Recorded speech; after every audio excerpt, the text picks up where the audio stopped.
I think we've accomplished more in 1 week than anyone thought possible. We've wiped out their Navy, 44 ships. We've wiped out their Air Force, every plane. We've wiped out most of their missiles. We've also hit their manufacturing areas where they make the missiles very hard. Their drone capacity is way down, and we've hurt them where it hurts. When this ends, we're going to have a much safer world, you know that. So, you know, this is a minor excursion. But when this ends, we're going to have a much safer world. And we will have gotten rid of a lot of sick and demented people, the leadership. We don't want to come back every 5 years or every 10 years and do this. So we want to pick a president that's not going to be leading their country into a war. That's President Trump on Air Force One on Saturday, discussing Operation Epic Fury and the latest military operations against Tehran. Iranian state television has confirmed that the Ayatollah's son has been chosen as the new supreme leader. As U.S. Central Command announced, a 7th American service member has been killed in the operation, the military holding off on releasing the identity of that person until proper notification has been given. Joining me now is Heritage Foundation Vice President for National Security, Victoria Coates. Victoria, thanks so much for being here. Let me start there. What do you think about the Ayatollah's son now becoming the new leader of Iran? Where does this conflict go from here, in your view? Well, good morning, Maria. I would say Mojtaba Khamenei is probably the loneliest man in Iran right now. There were already reports this morning that he had been wounded in another strike. So I don't give him a terribly long life expectancy here. There's also the issue of his corruption. I've been reading about these incredible properties he owns across London, worth tens of millions of pounds. The Iranian people aren't going to like this, to know that the supreme leader, the former one, and his son have been lining their pockets at their expense for all these many years. And as we've discussed so many times, their mismanagement of the country is what's caused the popular unrest. This is just a manifestation of it. Yeah, there's a report this morning, as you just pointed out, that Mojtaba Khamenei has been wounded in an unspecified incident at a time and place unknown. These are reports and AP reports that anchors in the Shiite cleric, they're referring to him as Janbaz, or wounded by the enemy. So we don't really know what happened, but you're right. These are the reports this morning. Victoria, I want to get your take on the broader impact here. We've been talking about China for a long time here. And, of course, China purchases up to 90% of Iran's oil.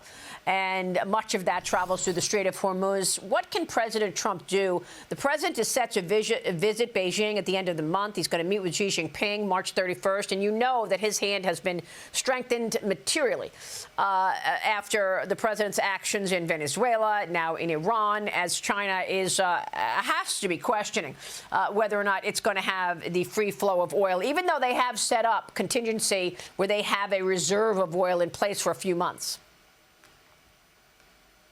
Right. And one of the most interesting things that came out over the course of this weekend was China's foreign minister signaled that they want to keep that meeting.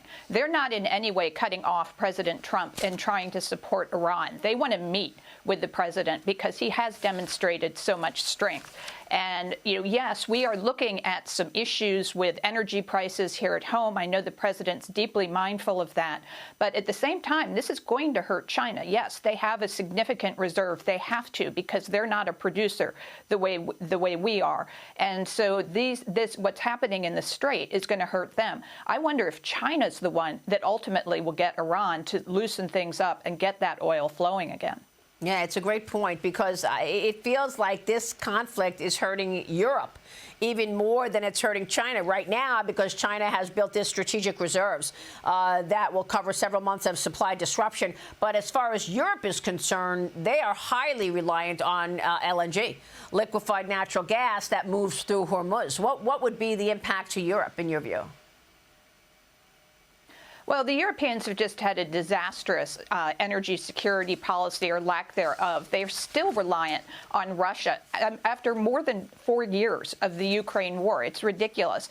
And what they should be doing is really strengthening their import facilities if they refuse to develop their own resources, which are significant, and bring in much more clean American natural gas, which will burn more cleanly than the Russian gas.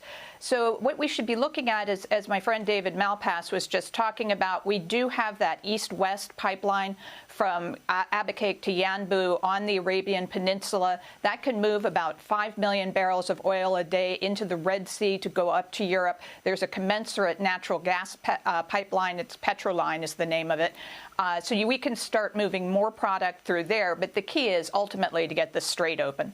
Well, I mean, you wrote an op-ed for Fox this week, and you're talking about the 4 things that all these globalists got wrong.